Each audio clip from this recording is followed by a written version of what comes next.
Palluruthy saint Rita's സ്കൂളിലെ ശിരോവസ്ത്ര വിലക്കിൽ വിദ്യാഭ്യാസ വകുപ്പ് ഹൈക്കോടതിയിൽ മറുപടി അറിയിക്കും. ശിരോവസ്ത്രം ധരിച്ച് തന്നെ വിദ്യാർത്ഥിയെ പ്രവേശിപ്പിക്കണമെന്ന ഡിഡിയുടെ ഉത്തരവ് റദ്ദാക്കണമെന്നാണ് സെന്റ് റീത്താസ് സ്കൂളിന്റെ ആവശ്യം. കോടതി നടപടികൾ വീക്ഷിക്കാൻ കുട്ടിയുടെ കുടുംബം ഹൈക്കോടതിയിലെത്തി. അഹമ്മദ് മുസ്തഫ ചേരുന്നു. മുസ്തഫ, കേസിനെ സംബന്ധിച്ച് നിർണായക ദിവസമാണ്. കോടതി നടപടികൾ എപ്പോഴാരംഭിക്കും? വിവരം. പ്രതി നടപടികൾ ഈ കേസ് സെക്കൻഡ് ലിസ്റ്റിലാണ് ലിസ്റ്റ് ചെയ്തിരിക്കുന്നത്. സ്വാഭാവികമായും ഒരു അല്പസമയത്തിനകം കേസ് എടുക്കാൻ സാധ്യതയുണ്ട്.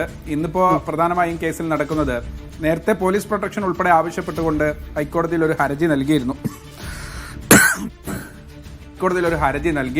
ആ ഹർജി നൽകിയതിന് പുറമെയാണ് ഈ വിദ്യാഭ്യാസ വകുപ്പ് ഈ വിഷയവുമായി ബന്ധപ്പെട്ടൊരു അന്വേഷണം നടത്തുകയും ആ അന്വേഷണത്തിൽ കൃത്യമായി തന്നെ ശിരോവസ്ത്രം ധരിപ്പിച്ചുകൊണ്ട് തന്നെ വിദ്യാർത്ഥിക്ക് ക്ലാസ്സിലിരിക്കാനുള്ള ഒരു അവസരം നൽകണമെന്ന് ഹൈക്കോടതി ഈ സ്കൂളിന് കർശനമായ ഒരു നിർദ്ദേശം നൽകുകയും ചെയ്തത്. മാത്രമല്ല അതങ്ങനെ ധരിപ്പിച്ച് ആ വിഷയം തീർത്ത് പരിഹരിച്ച് വിദ്യാഭ്യാസ വകുപ്പിന് റിപ്പോർട്ട് നൽകണമെന്നും ആ റിപ്പോർട്ടിൽ പറഞ്ഞിരുന്നു. DDE ആണ് ആ ഉത്തരവ് ഇറക്കിയത്, വിദ്യാഭ്യാസ ഉപഡയറക്ടർ.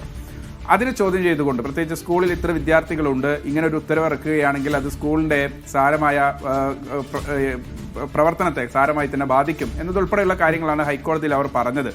പക്ഷേ ആ വിഷയവുമായി ബന്ധപ്പെട്ട് റദ്ദാക്കണമെന്നൊരു ആവശ്യം ഹൈക്കോടതി വളരെ ശക്തമായി ആവശ്യപ്പെട്ടിട്ട് പോലും അതിൽ ഇടപെടാൻ ഇടക്കാല ഉത്തരവിറക്കാൻ ഹൈക്കോടതി വിസമ്മതിച്ചിരുന്നു.